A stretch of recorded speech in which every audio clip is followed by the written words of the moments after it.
NTR municipal స్టేడియంలో ఈరోజు అంతర్రాష్ట్ర జూనియర్ టెన్నిస్ టోర్నమెంట్ జరిగింది. వివిధ ప్రాంతాల నుంచి 75 మంది క్రీడాకారులు ఈ పోటీలకు హాజరయ్యారు. క్రీడాకారులకు గెలుపోటముల కన్నా క్రీడా స్ఫూర్తిని అలవర్చుకోవడం ముఖ్యమని ప్రముఖ వైద్యులు డాక్టర్ లతీఫ్ అన్నారు. శనివారం ఎన్టీఆర్ మున్సిపల్ స్టేడియంలో జూనియర్ టెన్నిస్ టోర్నమెంట్ ను ప్రారంభించారు.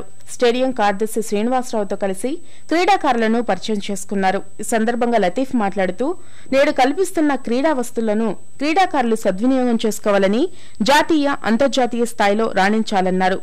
స్టేట్స్ నుంచి 70 to 75 మెంబర్స్ వచ్చారు. It's really good gathering. It's encouraging. Though we are not a sports persons, we love sports and we always encourage sports. We will always be there to encourage sports. మందిలో ముగ్గురు బాగా ఆడారు కాబట్టి వాళ్ళకి ఇచ్చారు.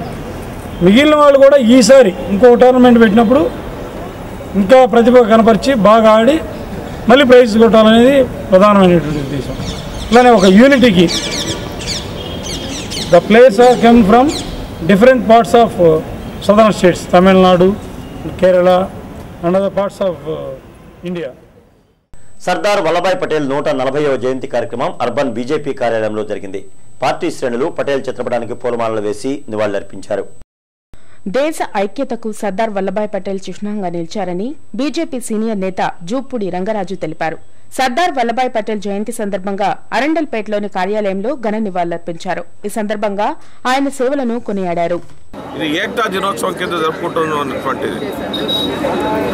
మరి సర్దార్ వల్లభాయ్ పటేల్ యొక్క స్టాచ్యూ ఏదైతే నర్మదా సరోవర్ డ్యామ్ దగ్గర కడుతున్నారో అది తొందరగా పూర్తి కావాలని, తద్వారా భారతదేశం యొక్క ఐక్యతకు అఖండతకు సర్దార్ వల్లభాయ్ పటేల్ చిహ్నంగా మిగిలిపోతారని చెప్పి మేము మనవి చేస్తూ, దాంతోపాటు ఆయన చేసినటువంటి త్యాగనిరతి దేశ ప్రజలకు చాలా అవసరం. ఎట్టైనా త్యాగనిరతి లేనటువంటి దేశం బాగుపడదు. కాబట్టి అందుకనే నరేంద్ర మోడీ చేస్తున్నటువంటి అనేక కార్యక్రమాల్లో సర్దార్ వల్లభాయ్ పటేల్ యొక్క రూపం ప్రతిస్పందిస్తుందని చెప్పి బీజేపీ కోరుకుంటుంది.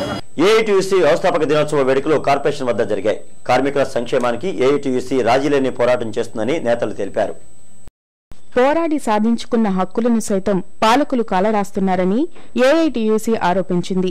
ఏఐటీయూసీ వ్యవస్థాపక దినోత్సవ వేడుకలు కార్పొరేషన్ వద్ద జరిగాయి.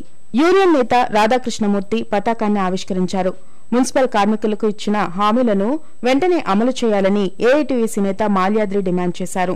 ముఖ్యంగా ఈరోజు రాష్ట్ర కేంద్ర ప్రభుత్వాలు ఏదైతే పోరాట ఫలితంగా సాధించుకున్నామో ఆ జీవోలన్నీ కూడా అమలు పరచుకోవడానికి కూడా మళ్ళా పోరాటాలు చేయాల్సిన అవసరం దౌర్భాగ్య పరిస్థితికి నెట్టబడుతూ ఉంది. కార్మిక చట్టాల సవరణ పేరుతోటి ఈ చట్టాలన్నీ పోరాడి సాధించుకున్నాన్ని కూడా మరి ఇబ్బంది పడే పరిస్థితి, ఆ చట్టాలు వర్తింపని పరిస్థితికి జరగబోతూ ఉన్నాయి. గతంలో మరి ఏదైతే పోరాడి సాధించుకున్న ఆ జీవోలన్నీ అమలు పరిచే వరకు కూడా మరి ఏఐటీసీ నాయకత్వాన్ని పోరాటం చేయడానికి చేయాల్సిన అవసరం కూడా మళ్ళా ఉంది. భారతదేశం అభివృద్ధి కోసం మాజీ ప్రధాని ఇందిరాగాంధీ చేసిన కృషి మరువలేందని కాంగ్రెస్ పార్టీ నేతలు అన్నారు. ఇందిరాగాంధీ వర్ధంతిని కాంగ్రెస్ పార్టీ కార్యాలయంలో ఘనంగా నిర్వహించారు.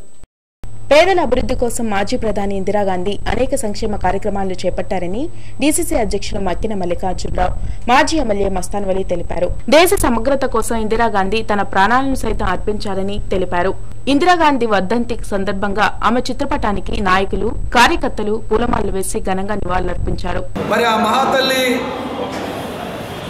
భారతదేశంలో ప్రతి పేదవాడు, ప్రతి ప్రజానికం అమ్మగా పిలుచుకోబడేటటువంటి గొప్ప సాధ్వి శ్రీమతి ఇందిరాగాంధీ గారు.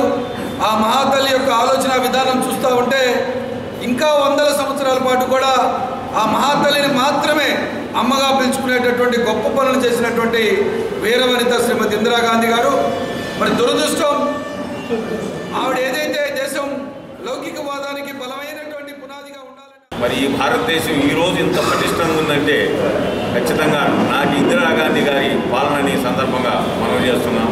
ముఖ్యంగా గరీబీ హఠావో అనే నినాదం ద్వారా పేద ప్రజలందరికీ అభివృద్ధి ఫలాలు అందించే విధంగా, ముఖ్యంగా సంస్కరణల ద్వారా ఈ రోజున భారతదేశం మొత్తాన్ని కూడా అన్ని అభివృద్ధి ఫలాలు పేదలకు అందుతున్నాయంటే ఇందిరాగాంధీ గారు చేపట్టినటువంటి సంస్కరణ. కార్యక్రమంలో కాంగ్రెస్ పార్టీ నేతలు లింగంశెట్టి ఈశ్వరరావు, వనుకూరి శ్రీనివాసరెడ్డి, కూచిపూడి విజయ, వహీద్, మొగిలి శివకుమార్, కొరవి వినయ్ కుమార్, సవరం రోహిత్ తదితరులు పాల్గొన్నారు. చంద్రముఖి ఫ్యాషన్ షో డ్రా నిర్వహించారు. ఈ కార్యక్రమానికి మాజీ ఎమ్మెల్యే మస్తాన్ వలి ముఖ్య అతిథిగా హాజరయ్యారు. అతి తక్కువ ధరలకు వస్త్రాలను అందిస్తూ నగర ప్రజల అభిమానాన్ని చంద్రముఖి ఫ్యాషన్స్ చూరగొందని మాజీ ఎమ్మెల్యే మస్తాన్ వలి తెలిపారు. వస్త్రాల కొనుగోలుపై శనివారం డ్రా నిర్వహించారు. మస్తాన్ వలి డ్రా నిర్వహించి విజేతలకు బహుమతులు ప్రదానం చేశారు. మారుతున్నటువంటి కాలానికి అనుగుణంగా మారుతున్న ఫ్యాషన్లకు అనుగుణంగా పేద మధ్యతరగతి కుటుంబాలకి అందుబాటులో ఉండే విధంగా వస్త్రాలు తీసుకురావడంలో మరి దిట్టగా ఉన్నటువంటి ఈ షోరూమ్ ఈ రోజున మరి దసరాకి సంబంధించినటువంటి దానిలో కొనుగోళ్లపై ఆసక్తి కలిగించాలని మరి పేద మధ్యతరగతి కుటుంబాలకి ప్రోత్సాహాలు కల్పించాలని చెప్పి మరి చీరలు కానివ్వండి అనేక రకాలైనటువంటి బహుమతుల్ని పెట్టడం జరిగింది. మరి ఇటువంటి చక్కని సంతోషకరమైన కార్యక్రమంలో మమ్మల్ని భాగస్వామ్యం చేసినందుకు వారికి హృదయపూర్వక అభినందనలు తెలియజేస్తూ టీడీపీ సర్కార్ తీరుపై వైఎస్ఆర్సీపీ మండిపడింది. రోజు రోజుకు నిత్యావసరాల ధరలు పెరుగుతుండడం సర్కార్ వైఫల్యమేనని ఆరోపించింది. ఇదే విధంగా కొనసాగితే పేద మధ్యతరగతి ప్రజల బ్రతుకు భారంగా మారుతుందని వైసీపీ నేతలు అప్పిరెడ్డి, ఆతుకూరి ఆంజనేయులు ఆవేదన వ్యక్తం చేశారు. ఈ రోజున ఆంధ్రప్రదేశ్లో సగటు మానవుడు కడుపు నిండా తినటానికి తిండి కూడా కొనుక్కోలేనటువంటి పరిస్థితుల్లో ఇవాళ కొట్టుమిట్టాడుతున్నటువంటి పరిస్థితులు కనిపిస్తూ ఉన్నాయి. మాస్టర్ మైండ్స్ లో మినీ ఇండియా గెట్ టుగెదర్ వేడుకలు నిర్వహించారు. వివిధ రాష్ట్రాలకు చెందిన 150 మంది విద్యార్థులు ఈ వేడుకల్లో పాల్గొన్నారు. ఈ సందర్భంగా సాంస్కృతిక కార్యక్రమాల్లో విద్యార్థులు ఉత్సాహంగా పాల్గొన్నారు. ఆహ్లాదకర వాతావరణంలో వేడుకలు నిర్వహించామని మాస్టర్ మైండ్స్ డైరెక్టర్ మోహన్ తెలిపారు.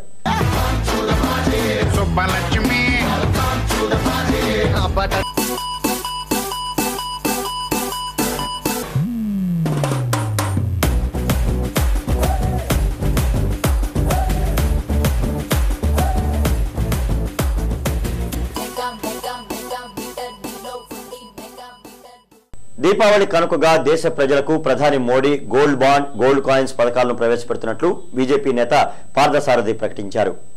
కేంద్ర ప్రభుత్వం ప్రకటిస్తున్న గోల్డ్ బాండ్, అశోక చక్ర గోల్డ్ కాయిన్ పథకాలను ఆభరణాల ప్రియులంతా సద్వినియోగం చేసుకోవాలన్నారు. మ్యాండేటైజేషన్ అనేటువంటి స్కీమ్ ద్వారా కానీ ఈ గోల్డ్ స్కీమ్ ద్వారా మరి బాండ్లు తీసుకున్నట్టయితే వాటి మీద వడ్డీ ఇచ్చేటువంటి పథకాన్ని కేంద్ర ప్రభుత్వం ప్రవేశపెట్టింది.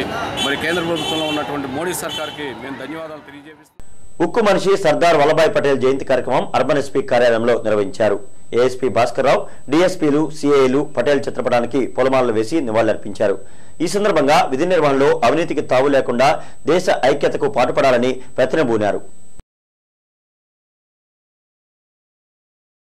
వార్తలు ముగించే ముందు హెడ్లైన్స్ మరొకసారి. రేపు ములుకూరులో మీ ఇంటికి మీ భూమి కార్యక్రమం. రైతులతో ఇంటరాక్ట్ కానున్న సీఎం చంద్రబాబు. ఏర్పాట్లను పరిశీలించిన ఎమ్మెల్యే నరేంద్ర.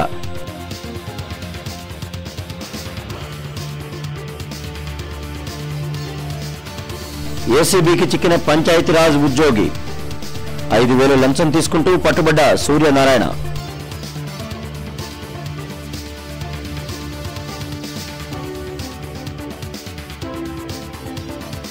రేపటి నుంచి హెల్మెట్ ధారణ తప్పనిసరి. కేసులు నమోదైతే లైసెన్స్ క్యాన్సిల్ చేస్తామన్న రవాణా శాఖ అధికారులు.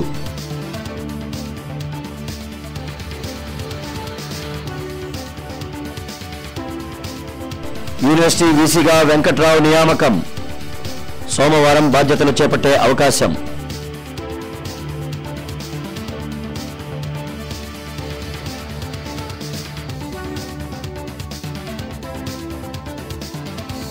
వెబ్ కౌన్సిలింగ్ పారదర్శకంగా నిర్వహించాం. సంతృప్తి వ్యక్తం చేసిన ఎమ్మెల్సీ రామకృష్ణ, డీఈఓ శ్రీనివాసులు రెడ్డి.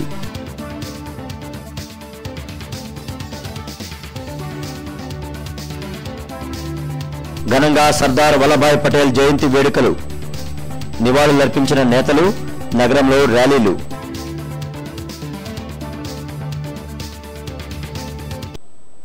ఇక ఈ వార్తలు ఇంతటితో సమాప్తం. నమస్కారం.